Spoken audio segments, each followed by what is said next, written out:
on and so on. There are already tribal and civil war and also the religion conflict. It is really hard for those countries under the status quo to have a person who can effectively control that country. If somehow we remove that kind of power, there will be very huge, serious power vacuum, and all kind of groups and all kind of political forces and religion forces and tribe forces, they will come into this kind of vacuum, and there will be serious civil war, and those civilians, they will suffer, and there will many people die, and it is the consequence that we think today's governments should take into account, however they fail. Third of all, even we accept that somehow this kind of person is a random person, they can't have the power to control the fate of the whole nation. However, we do not think that government is suggesting a person randomly on the street. So let's just consider it to be a middle level person. We do see that, for example, under the status quo, in order for them to be convicted, actually they can offer a defense of what? A defense of they commit this kind of task under the influence of a people of a superior order. As a person who somehow understand how the lawyer is going to work, I will tell you that the lawyer would make best use of this defense. Therefore, this kind of conflict will actually be large and large because the lawyers will try to drag people from the upper level out and out. So therefore, the whole countries, maybe half of the people in the ministry or the government will be prosecuted. And it is simply the kind of backlash and the influence, and we think the opposition thinks that the ICC cannot afford, and this is the consequence the government has not in mind when they propose this kind of policy. For all the foregoing reasons, it is suggested that their motion must fail. Thank you.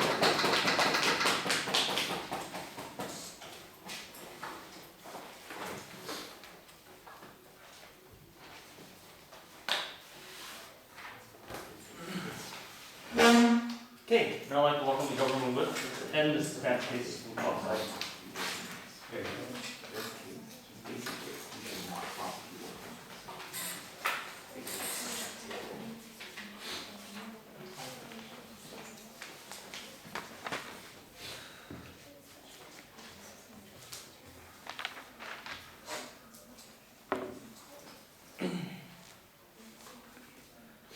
So according to the speech coming from the deputy leader of opposition, we should prosecute no war criminal because it can be subjective, because it can tarnish the cohesion inside international relations, etc., etc. That's completely off in terms of actually how leader of opposition completely recognize the existence of problem, how actually war crime is now happening, and tons of people are harassed and dehumanized and actually killed by the colonel or the rebel leaders. And so actually, given that we actually recognize the existence of the problem, we should argue whether our policy or their policy is more efficient to tackle the existing problem. Since they implicitly recognize the justification which is lined by the Yuki and Thomas, since that deputy leader of opposition never rebutted the case coming from that actually we can compromise the existence of sovereignty because of the objective rationale provided by the Yuki, or actually, and how I forgot that. And how, so all the existence of justification provided by the government side is tacitly accepted by the opposition, and the which speech basically focuses upon the which policy is more efficient and more tackle the problem. That's the paramount clash happening between both two sides. So, to sum up this debate, I'm going to tell you two criteria. Firstly, the characterization of ICC and leader of opposition somehow misunderstand what the ICC is because they characterize ICC as something the West-made mechanism, but it's factually lie. And secondly, that's the biggest clash happening in this debate, which party is more efficient to tackle the problem existing in the current situation. And we finally never heard no comparative advantage of their side of the house compared to our side of the house. And that's the enough reason for our side house to win this debate. Before that, the independent rebuttal to the argument coming from the deputy leader of opposition. So, deputy leader of opposition somehow mentioned that ICC can be subjective and those the random prosecution may occur, etc., etc. But they fundamentally misunderstand what ICC is. And before indictment, ICC have to gather objective reason and clue to actually indict the certain war criminal. Those kind of the process is basically done in the objective basis. So we don't have to debate upon those that deciding the criteria issue in the first place. And even if we concede that fact, but it's not fundamentally, it's not the core issue on this debate in the first place, because those manipulations may happen in their paradigm as well. So given that those kind of existence of problem, it's not caused by the implementation of this policy, it's completely out of debate. So, moving on to the first issue about characterization of the ICC. Opposition said the ICC, it's kind of like a conspiracy theory by saying that ICC is made by the West, so West has significantly powerful say inside ICC. For example, the criminal captured or prosecuted by the ICC is actually African, mainly African persons, not the European persons. That's the clue of the conspiracy.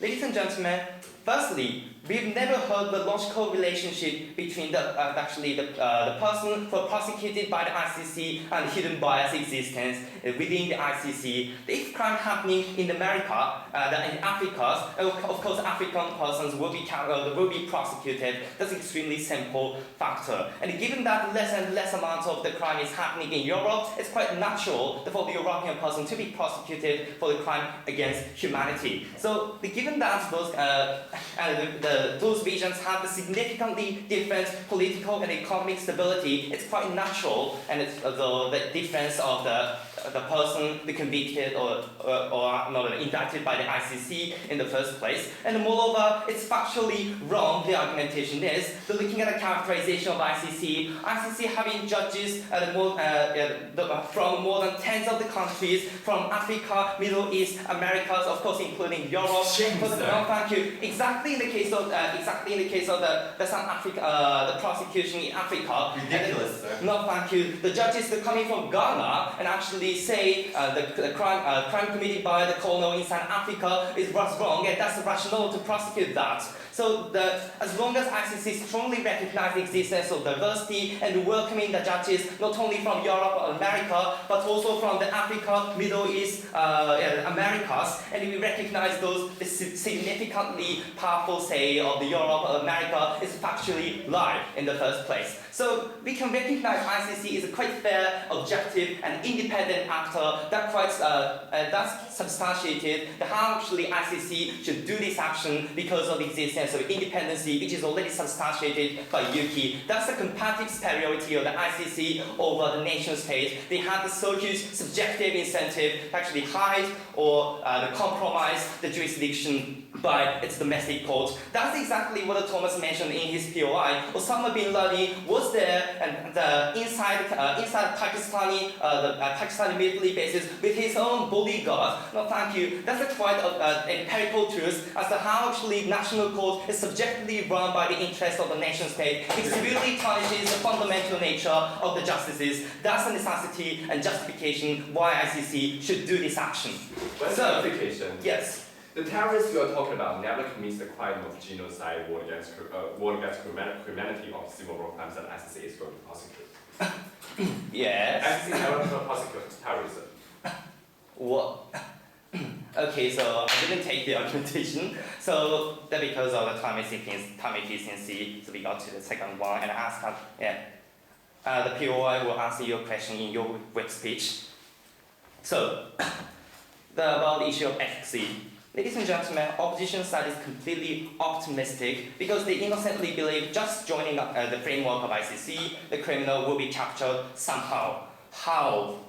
Deeply leader of opposition said, it's not our burden, but ladies and gentlemen, if the proposition shows a comparative advantage over the efficiency, it's enough reason for our side to win. And moreover, ladies and gentlemen, deeply leader of opposition somehow say cajoling is the way to go, but it's too idealistic to happen in the first place. Because the opposition themselves recognize the nation state have a so huge incentive to protect themselves. That's why ICC framework has failed, even if it takes more than 60 years. But actually, it's not so efficient power to settle down the international conflict in the first place. So we have to wait more than 100 years and just seeing the huge amount of the war criminal and lots of persons actually dying because of inefficiency of their paradigm. And ladies and gentlemen, the paradigm coming from affirmative is actually beneficial, especially Thomas mentioned the war criminal outside the power like the rebel leaders or the insurgency, and we can successfully tackle those problems with the covert power. That's the reason for the side of proposition to win this debate.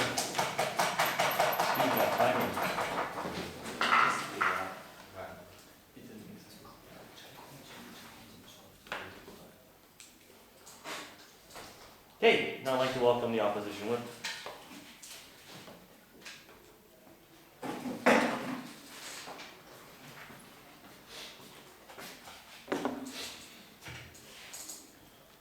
Mr. Speaker, today on opposition, our burden is not to prove a more effective model. Our burden is to prove that policy brings more harm than in the status quo, right?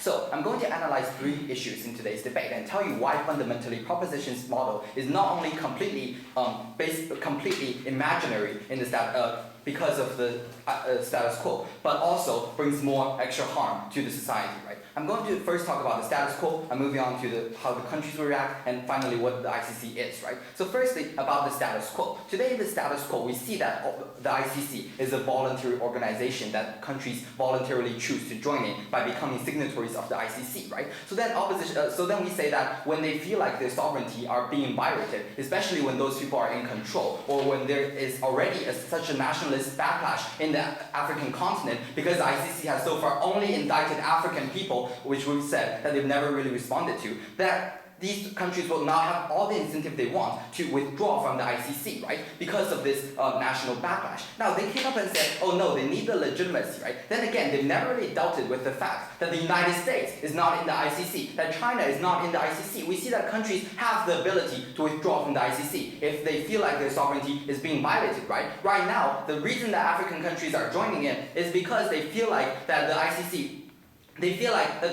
don't really have the immediate power to violate their sovereignty, right? If you give them the immediate power, that's all the reason they need to withdraw from the ICC, right? So secondly, they talked about how somehow, like, even if a lot of countries withdraw, which the second speaker conceded, that other sort of mid-level criminals can still be prosecuted, right? So firstly, they completely failed to recognize that if all the people they want to prosecute are the mid-level criminals, then that actually takes away the ICC's ability to actually indict heads of state, right? We say in the status quo that ICC indicts head of states, and when there is like a change of government, for example, or when the UN Security Council passes a resolution, those head of states can actually be caught, right? However, their model takes away the ability to catch those people who are actually committing genocide on a national level, and instead focusing on the very, very small, like mid-level commander of a certain military unit, right? But secondly, they completely ignored the fact that if they only focus on the mid-level people who are the country itself is functional, it still acts as a violation of their sovereignty, and it still brings about all the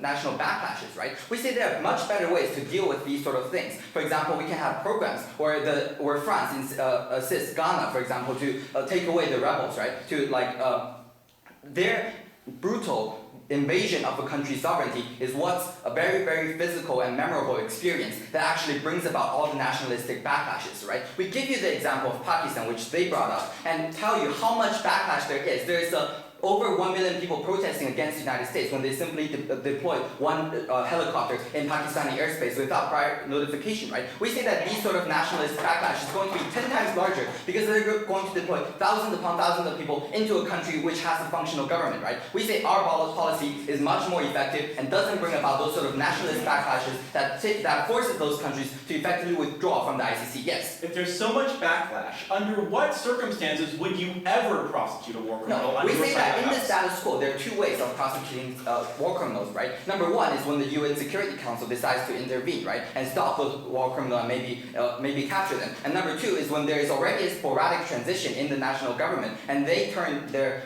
former head of state into the ICC, right? We say that only in those 2 circumstances the transition will work. All of their other examples don't really have any concrete examples to support that actually a smooth and peaceful transition will actually bring about a better country in their model, right? So secondly, I'm going to talk about what are these countries going to do, right? So what are these countries going to do? I've told you that they already have a very strong incentive to withdraw, right? But secondly, they never really responded to our point about the effectiveness of ICC invasion, right? To give you one example about Osama bin Laden, then again, he's a terrorist. He's not a commander. He doesn't have the sort of military under their belt quoted from them, right? So Osama bin Laden may have 10 or 20 bodyguards in Pakistan, right? In his own building, but he doesn't have the sort of thousands upon thousands of troops surrounding them, right? So in order for these sort of things to happen, you cannot just send in one helicopter. You have to send in hundreds, if not thousands of people to actually carry on a full-scale invasion into at least one military base, right? So we say these sort of effectiveness they never really explain to you how these sort of things are actually going to happen, right? Especially when they tell you about independence, right? I told you that ICC is going to become a very independent organization. Then again, how are you going to give them the funding to like justify, to fund thousands of people going to across half the globe, going to like Africa, taking on some mid-level commander, right? We told you that the effectiveness of the model was never explained by proposition, and moreover, we told you that it's not going to work, as very clearly is established by our first and second speaker, which they never really responded to. But thirdly, of course, we've told you about the consequences of this motion, right? We told you that even if somehow they're able to, we told you that ICC, unlike NATO or like any other country, don't have military bases in any country, right? When the United States wants to go into Pakistan, they have bases in Saudi Arabia. ICC doesn't have any of those, right? So we say that ICC don't really have the ability to carry out those invasions. But secondly, even if they somehow carry out an invasion, actually capture this sort of criminal, it's going to bring about a power vacuum in those societies, right? For example, they talked about mid-level commanders that have a regional support, right? Now then, who are those? They can easily elect another supporter, right? We say that only long-term programs, such as the programs that we've talked about, the programs in Ghana, or when international organizations cooperate with national government, those sort of things, those sort of areas can be pacified and can be completely eradicated, right? Their model is only going to bring about nationalist backlash and lead to a power vacuum, right? Okay, on my last class about what is the ICC, right? So somehow they talk to you about the ICC has the ability to violate the sovereignty of countries just because like one person in that country committed some sort of crime, right? However, we believe that is not true. We believe that a country in the status quo is a basic unit in the international society because the people in those countries have the same language, have the same history, they're a strongly cohesive unit, and all the power of a government are based on the country, right? So we say that even for the UN, they have to rely on a substantial amount of the power through the Security Council through national units, right? So their idea that this one organization is somehow going to get the consent without bringing backlash by all the countries in the world is simply absurd. But secondly, they talked about independence. Again, no model. How are they going to get their funding? Countries, right? Only because ICC obviously cannot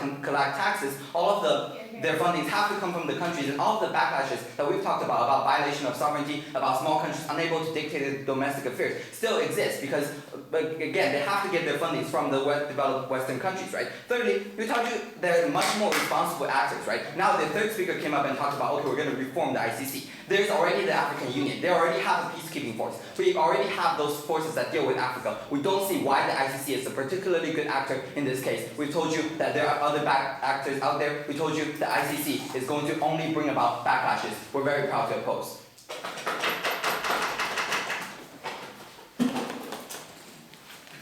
Here. Okay, now I'd like to welcome the opposition reply to end the opposition case.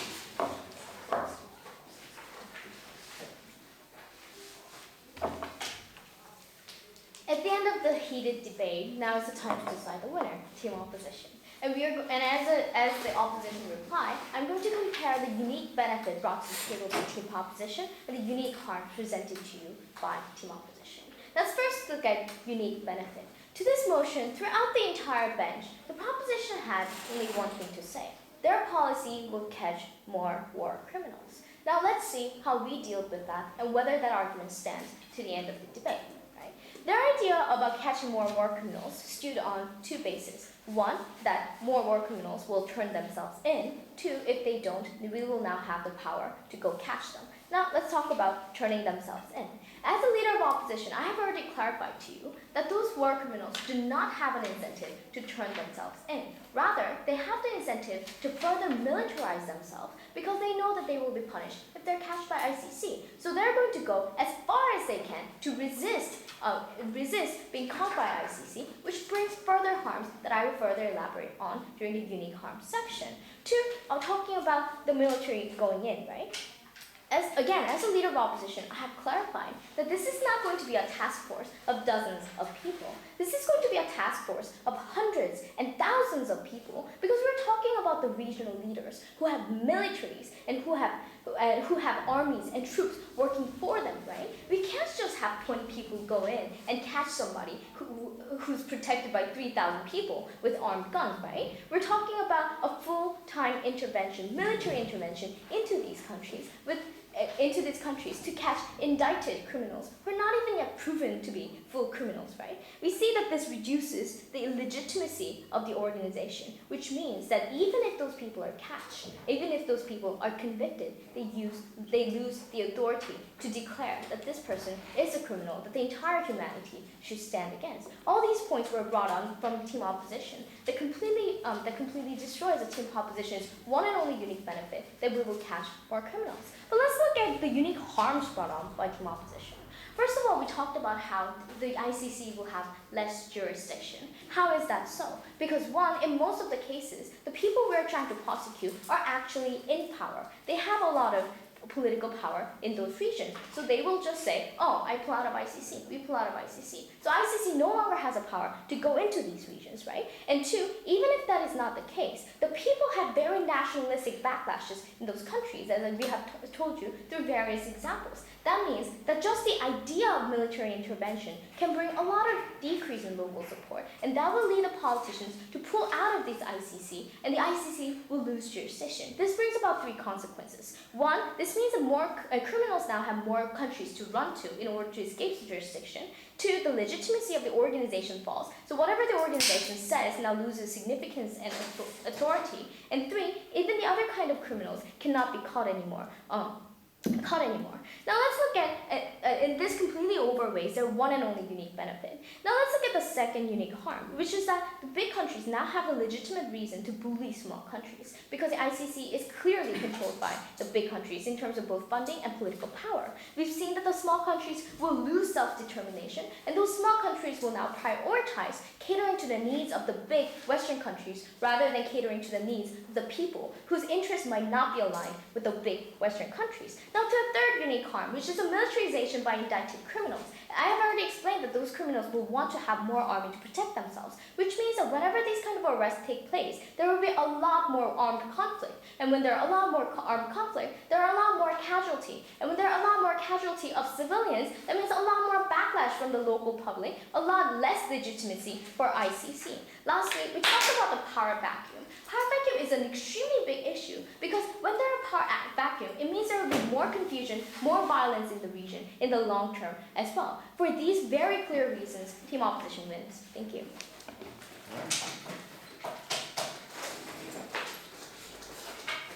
Okay, now I'd like to welcome the government reply to end this debate.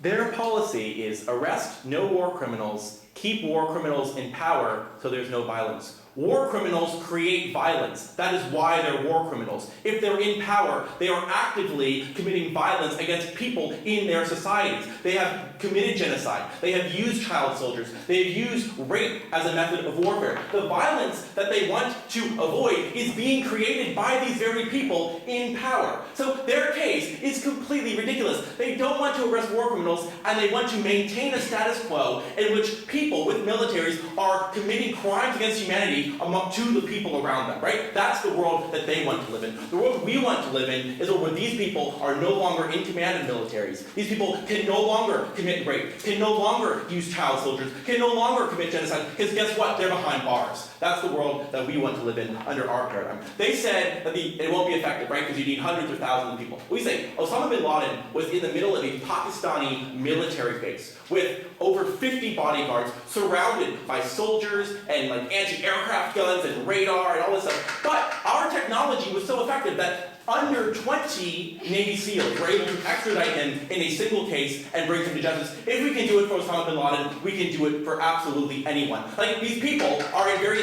primitive situations, right? They don't have advanced technology. Like, if they're in Africa, they probably don't even have radar. They have no capability to even know that we're coming, right? Because we have stealth things and and like this sort of really advanced military technology. So like that's just an assertion from their side of the house that really shouldn't be taken into consideration, given that we can show a clear example of when this happened and when it was effective. Okay? Then they tried to tell us that countries will withdraw, again, this argument, and then therefore we won't be able to arrest people. Well, if we can't arrest them in the first place, it doesn't matter if they withdraw, because we're not putting any justice there, right? So we don't care if they withdraw, because at least we'll be able to get the war criminals from the countries that don't withdraw, right? Because as we told you, there are many war criminals who don't have the authority to take their country out of the ICC's jurisdiction, right? And at least we can get those guys and bring them to justice, right? Under their model, they have no war criminals arrested, but furthermore, war criminals still in power oppressing their people. How can these guys say they're defending justice? It's completely ridiculous. Then they try to say like the ICC is going to be manipulated by powerful countries. Okay, well,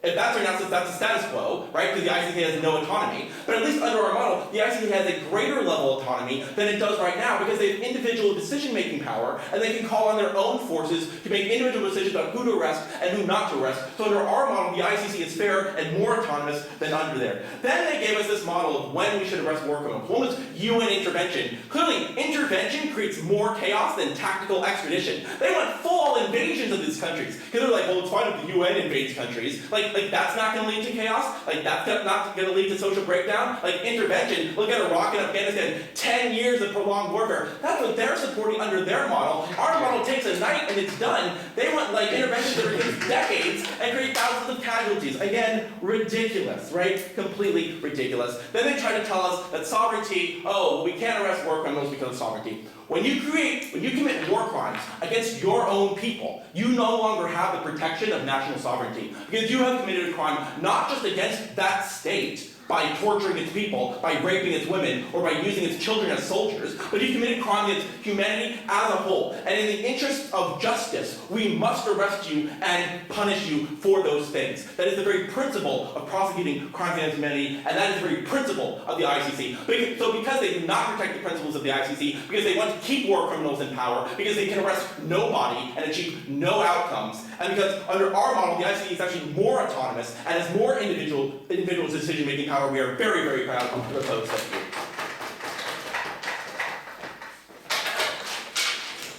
Alright, I can invite both sides to the...